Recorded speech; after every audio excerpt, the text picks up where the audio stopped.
Hello friends.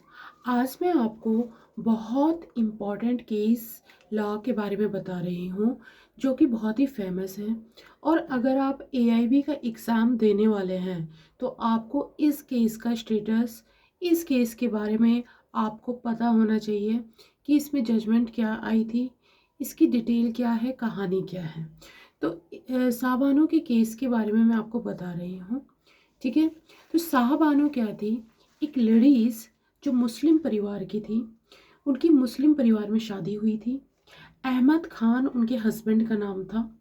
इनकी जो ये 62 ईयर्स की थी जब इनका डाइवोर्स हुआ। आप देख लीजिए कि इनकी उम्र कितनी ज़्यादा थी जिस वक्त इनका डाइवोर्स हुआ। और इनकी जो शादी हुई थी 1932 को हुई थी। ठीक है। और वहाँ जो अहमद खान जी थे उनसे इनके 5 बच्चे हुए थे, जिसमें से इनके 3 बेटे थे और इनकी 2 बेटी थी।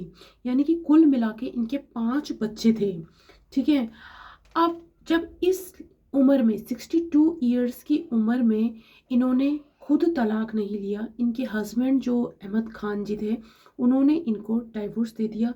क्योंकि मुस्लिम पर्सनल लॉ जो है, उनका जो लॉ बना हुआ है, उनका जो धर्म कहता है वो डाइवोर्स देने के लिए कैपेबल है। ठीक है।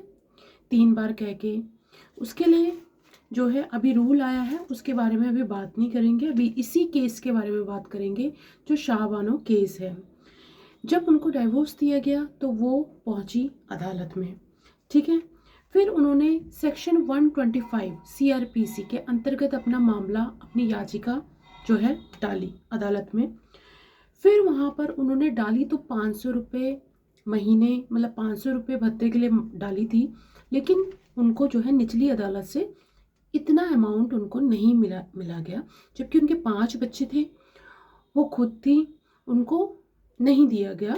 उनको कितने पैसे मिले? 20 रुपये। ठीक है। 20 रुपीज़ उस टाइम पे, 20 रुपीज़ उनका जो है मासिक भत्ता डिसाइड कर दिया गया। लेकिन उसमें गुजारा करना मुश्किल था, इसलिए फिर इंदौर की अदालत में उन्होंने याचिका जो है डाली। ठीक है। ये बात है अप्रैल 1978 की। 1978 की बात है जब उन्होंने याचिका डाली। ठीक है। फिर उसके बाद इनकी जो है थोड़ी सी, इनका जो गुजारा भत्ता था जो इन्होंने अपील करी थी उस पे इनका 179 रुपीज़ तक बढ़ा दिया गया। यानी 20 रुपये से लेकर 179 रुपीज़ तक इनको मिलने लग गया। फिर इस केस पे जो है सुप्रीम कोर्ट का भी जो है इसका ऑर्डर आया। और इसको जब चुनौती दी गई सुप्रीम कोर्ट में, तो वहाँ पर जब देखा गया कि शी इज़ 62 ईयर्स ओल्ड और इनके 5 बच्चे हैं और मुस्लिम लॉ के में इस तरीके से मतलब है तो वो लेडीज़ ही ना, तो उसमें मुस्लिम पर्सनल लॉ जो है बोर्ड है इनका, उसमें सुधार की आवश्यकता को भी जताया गया।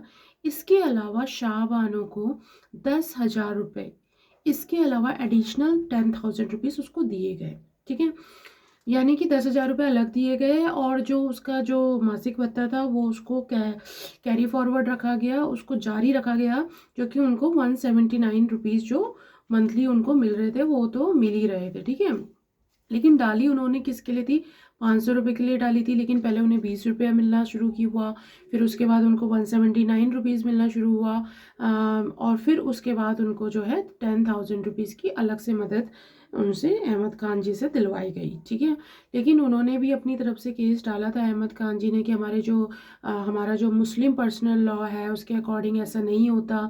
जो इनकी एक इद्दत की एक पीरियड होता है, एक समय काल होता है इनका, जब लेडीज़ जो है उस दौरान उनके हस्बैंड को, जब वो अलग रह रही होती है डाइवोर्स के आसपास, तब इद्दत काल में जो है हस्बैंड को उनकी खर्चे की पूर्ति करनी होती है। बाकी उसके अलावा कुछ नहीं करना होता, बच्चों को नहीं देखना होता। मतलब इनका जो पर्सनल लॉ है, मुस्लिम लॉ है, वो ये कहता है। तो इस अकॉर्डिंग उन्होंने भी केस डाला था। लेकिन सुप्रीम कोर्ट ने जो है धर्म को जो कर्तव्य है उसको आगे रखते हुए उन्होंने अपना फैसला सुनाया। ठीक है। उन्होंने नैतिकता को धर्म से अलग करके अपना फैसला सुनाया। ठीक है। तो इसमें आपको फैक्ट्स पता चली गए। और ये केस इतना इम्पोर्टेंट है संविधान में इसको मील का पत्थर कितना मजबूत होता है, मील का पत्थर, मील का पत्थर का नाम दे दिया गया है इसको, ठीक है। तो अब आपको समझ में आ गया होगा कि ये क्या था केस, ठीक है। 1978 में इसकी याचिका को डाला गया था शाहबानो के द्वारा, और इंदौर में डाला गया था, इंदौर की अदालत में।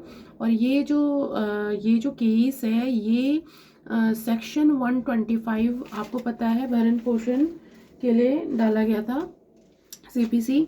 तो इस तरीके से इन्होंने ये केस बहुत ज़्यादा इम्पॉर्टेंट है। और मैं और भी केसेस आपको बताऊंगी जो एआईबी में आने के लिए पूरा मतलब आ सकते हैं। बहुत इम्पोर्टेंट है, इनकी जानकारी आपको वैसे भी होनी चाहिए।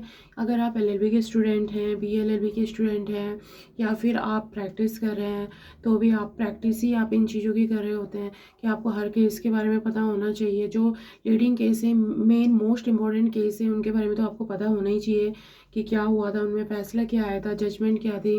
अगर आपके पास जजमेंट पढ़ने का टाइम नहीं है तो आप इस तरीके की ऑडियो और वीडियो देख सकते हैं। मैं एक सीरीज़ तैयार कर रही हूँ सारे जितने भी इम्पोर्टेंट केसेस हैं। तो आप इस वीडियो को मतलब इस चैनल को आप ज़्यादा से ज़्यादा सब्सक्राइब करें विद बेल आइकन, ताकि नोटिफिकेशन आप तक पहुँच सके, ताकि मैं आपका जब भी एआईबी का एग्ज़ाम होगा उससे पहले आपको इम्पोर्टेंट केस बता सकूँ। क्योंकि उसमें से आपके कुछ केसेस तो उसमें से आ जाएंगे, आपके पास दे रखे होंगे, आपके ऊपर केस दे दिया रहेगा, या फिर तोड़ मरोड़ के किसी भी तरीके से क्वेश्चन को वो दे सकते हैं। उसके बाद आपको ABCD 4 ऑप्शन दे दिए जाएंगे कि ये किस केस से बिलोंग करता है, किस नाम से बिलोंग करता है, शाहबानो केस, या फिर आपका गोलकनाथ केस, या फिर आपको दे दिया जाएगा कोई और केस दे दिया जाएगा, मंबारी देवी, मतलब कुछ भी इस तरीके से, कुछ भी वो अपने तरीके से बना सकते हैं। कुछ भी प्रीवियस आप सोच रहे प्रीवियस में से ज़्यादा नहीं आता, मैं आपको सारी वीडियोस में बता चुकी हूँ, आप प्रीवियस के चक्कर में ना रहे।